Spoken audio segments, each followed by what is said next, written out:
everybody. Welcome back. I'm going to try to get you not so blurry now.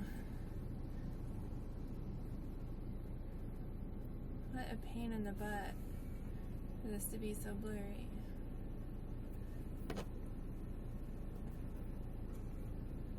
I think it's because of whatever they use to clean my windshield. It has a bunch of little fine specks on it. My CD player is freaking out too. It's spitting Shakira in and out and in and out. So we'll just pull it out so you don't have to listen to it. Okay, so I just got my nails done and they look fantastic. You can see them on my Instagram, Girl vs. City. We are in Corrigan Park. And people are just going to stand in the middle of the road. Okay. I don't have any more errands to run today. I don't have anything that I want to do or need to do. I actually cheated and just went and got a little bit of coffee, but I have to go home and get to work. So we're just going to go home. But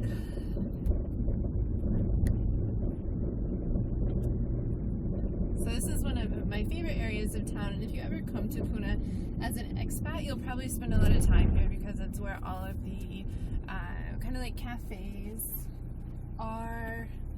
It's one of the I don't want to say nicer parts of town because a lot of parts in Pune are pretty nice, but it's kind of like one of the more hip parts in town. New.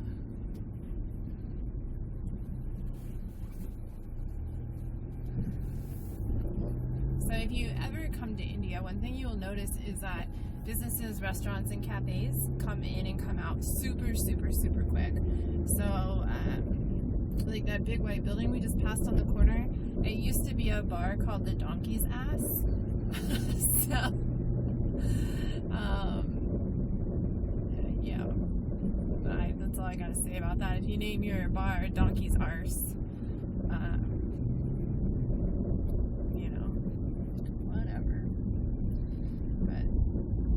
if you're smart with your business, so like the cafe that I just left, it's called Cafe 108 Cafe, sorry. It's one of my favorite places. It's really kind of tiny. There's room for maybe 12 people to sit outside on the patio, and then 20 to 30 people inside, but 1, 2, 3, 4, maybe like 12 tables overall inside, and it's always busy. It has really good branding. Sorry, sometimes I have to stop talking so I don't get in a wreck.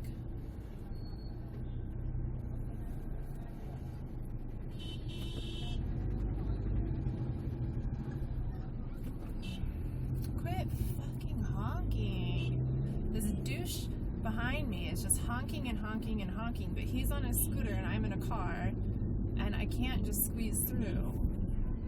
But now you get to see what it's like to cross the road. So, you saw the traffic was stopped, and I missed my opportunity. So what I'm going to do, here, I'll turn it this way so you can see. There's a motorcycle next to me, and they're going to start scooting up and squeezing the traffic out. And I'm just going to scoot alongside of them until I'm across the road. So, that's how you cross the street, and that is why I like driving an automatic instead of a manual, because when I first moved here, we had a manual, and I crossed the street one time driving it, and I thought I was going to kill myself. Not to be ever dramatic, but you drive on the opposite side of the road, and there's just so much going on at all times, that trying to watch other people, and there's really no rules or anything. There's no lane discipline. There's no turning lanes. There's no common sense about driving.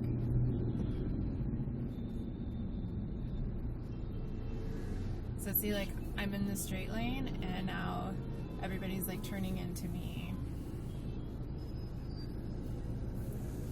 Traffic is amazing.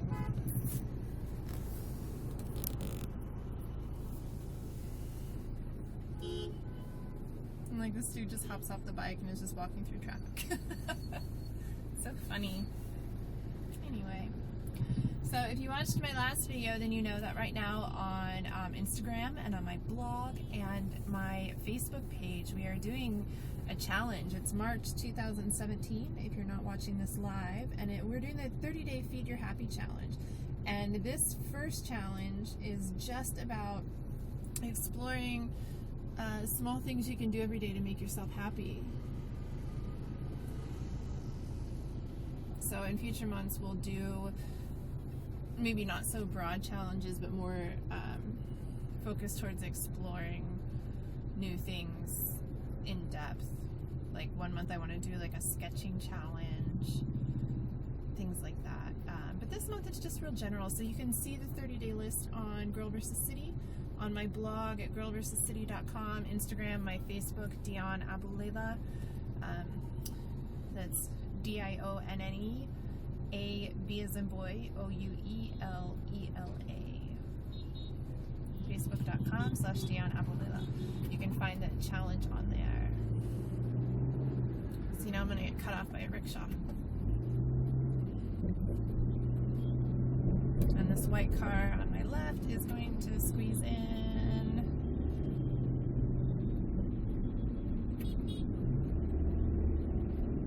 Craziness.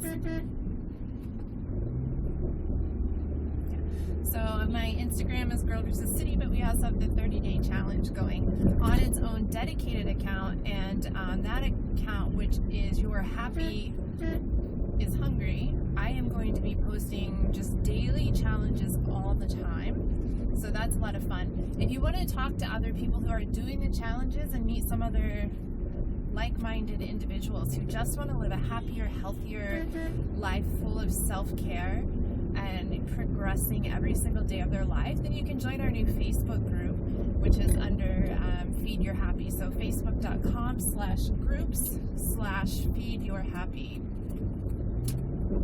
And since I'm talking about feeding your happy, I gotta be really careful not to sit here and drop the F-bombs, right? Or are F-bombs cool if I'm talking about feeding your happy?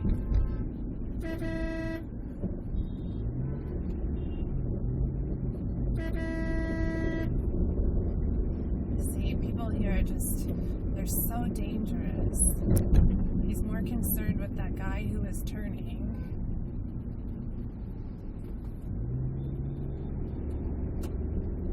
Like, if you come to India, pray to God you don't ever get in an accident or get stuck in accident traffic, because if somebody on the other side of the road were to get in an accident, everybody on this side would stop and just run in the road and just watch.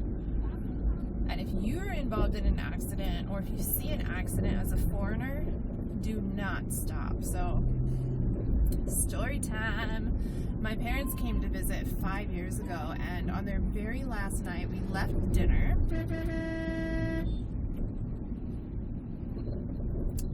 This is crazy.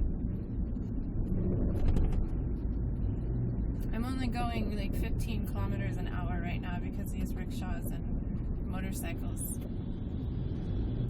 So we left dinner and we were driving down this main road here in Pune called Nagar Road. And if you've been to Pune and you don't know like the formal road names, Nagar Road is kind of like the main drag where Phoenix Mall is, Aga Khan Palace. If you came like pre-2011, Phoenix Mall wasn't there, but Aga Khan Palace, where Gandhi was jailed, that's Nagar Road. So right in front of Aga Khan Palace, this guy just comes blasting past. He's driving a black Volkswagen Golf. And I say, oh my gosh, that guy has to be drunk. He's going to get in an accident. Those words left my mouth, and I should have known better, because he scraped the concrete barrier on the right-hand side, bounced off of it, took out 2 motorbikes, overcorrected after hitting them, and smashed another motorbike into the wall, and just still took off. His tires were completely flat. He etched the road when he drove away. So he drove away and he took a left on the first road and then pulled into a private gate, turned his car off, and shut the gate.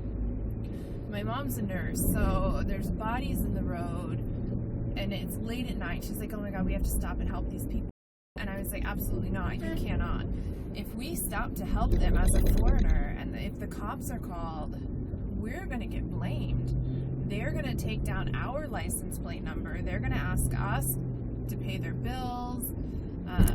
They're going to say that we hit them. We're going to jail if we stop.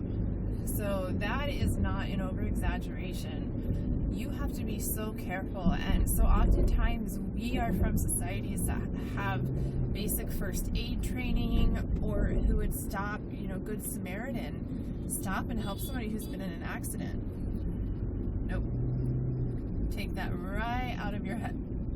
Sorry, I have hiccups. See, like, this guy's on a motorbike and they get so close. So if you're from any Western world, I imagine, I grew up with Harleys. My dad always had 3 or 4 Harleys, and I learned, I took motorcycle classes before I ever learned how to drive a car, and it was just part of our life, Anyway, so you're taught spacing, to be aware of motorbikes, and I'm sure you've seen the bumper stickers, save a life, be aware motorcycles are everywhere. Here they literally are everywhere, and there's no rules or regulations for two-wheelers whatsoever, and it was really hard for me to get used to that spatial distance, and sometimes it still is. And I've seen a lot of accidents with scooters and two-wheelers. So, yeah. I always try to be extra careful too, because I don't have an Indian driver's license. I have an international driver's license. We tried to get an Indian driver's license, and of course, because I'm white and we had a business contact who was helping us with the paperwork through my husband's work,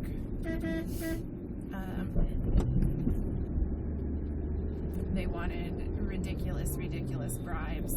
So I have an international license, which as long as your license is current, it allows you to drive in something like 100 countries.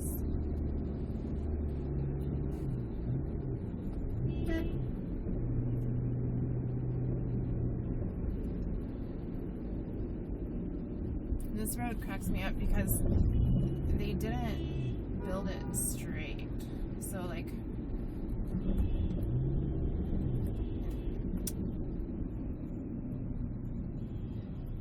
see, that was almost really bad right there, that car. People are just always in a rush here. Safety is of no concern as long as they're first and they're not queuing. And that's something that took me a while to learn, is just forget everything you know about queues. I went to the pharmacy one day and I was waiting so patiently, like a good little girl. And the next thing I know, just like 10 people walked in front of me and just threw their stuff on the counter.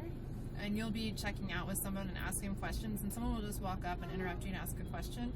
And the sales agent will quit working with you, answer their question, and then come back to you. And so for us, we think that's really rude. But here,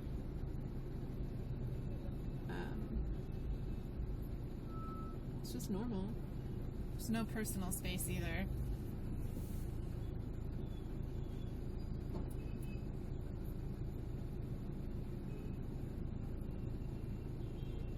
So that big red truck right there, like, he drove up the wrong side of the road. So people don't even want to wait in a queue in the car. So, like, there's a concrete barrier, and since there's a queue on this side, which would technically be the turning lane, people are driving up the other side of the road where no cars are traveling to avoid the queue. And so I'm technically already in the pedestrian crosswalk, and we don't have a green light. So all these cars you see ahead of me stopped are literally in the middle of the intersection. So now all the other bikes that are coming have to go around them. And I'm getting honked at to go, but I don't have the green light. Sometimes I really wonder how I maintain sanity while I drive. I don't know if you could hear everyone honking behind me. Like, the light isn't even green yet. And if you're stopped at a red light and people are not using the other lanes that have the green light, people just go. And if you don't go, they will just blast their horn at you. And then if you don't go, I've had people come up and knock on my window and yell at me for not going through a red light. And it's really dangerous, because if you have the green light, we're conditioned to trust that our lanes are open. So it was really hard for me to understand that stoplights are really just a suggestion. They're only a minor formality here, not necessarily meant to be followed at all. And green lights are basically a yield. And see here, you just squeeze in between rickshaws. I've been driving through the mountains before in our old car, which is a little bit tinier than the car that we have now, if you can believe it. And we would just squeeze in between like dump trucks and buses on mountain roads. So you really learn a lot about how far a car can go when you're driving in India, like what you can get into.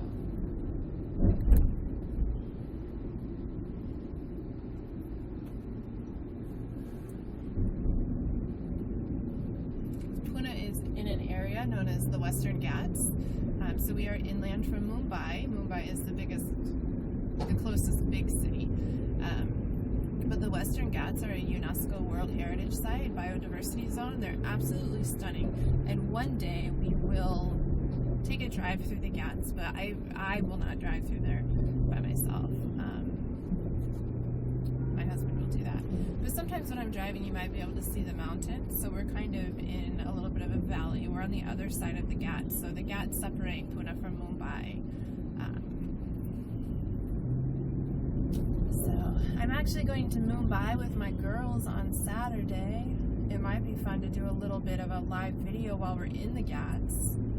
If the girls are cool with it, we shall see.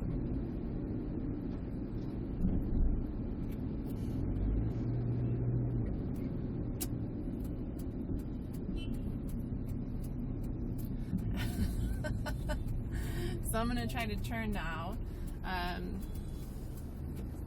So this is going to be kind of crazy. Again, the idea here is to just squeeze your way through until all the other traffic stops. And I don't know if you could see the traffic cops who are supposed to be regulating traffic there and helping cars turn and stopping oncoming traffic are sitting on the side of the road just chatting.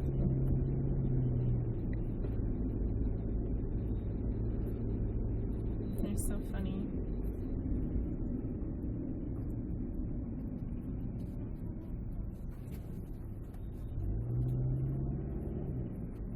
It was actually really easy. I probably shouldn't have gone right then.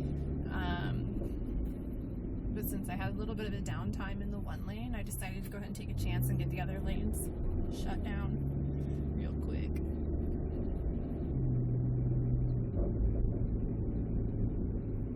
I don't know if you've ever driven in a foreign country before that has a lot of rules different from what you're used to, but if you have, drop it in the comments. I'd love to hear about your experiences. They really crack me up. They make me laugh. Driving is always an adventure.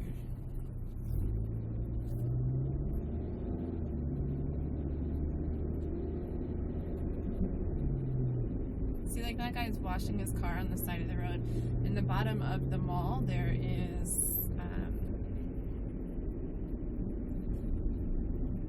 car wash area, like a wipe down bay, so he could go there.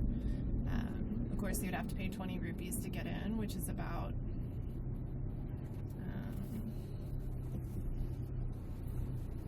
30 cents right now. Well, maybe like 22 cents. Or you could pull into any, like there's a parking lot up here. You could pull into one of the complexes to wipe it.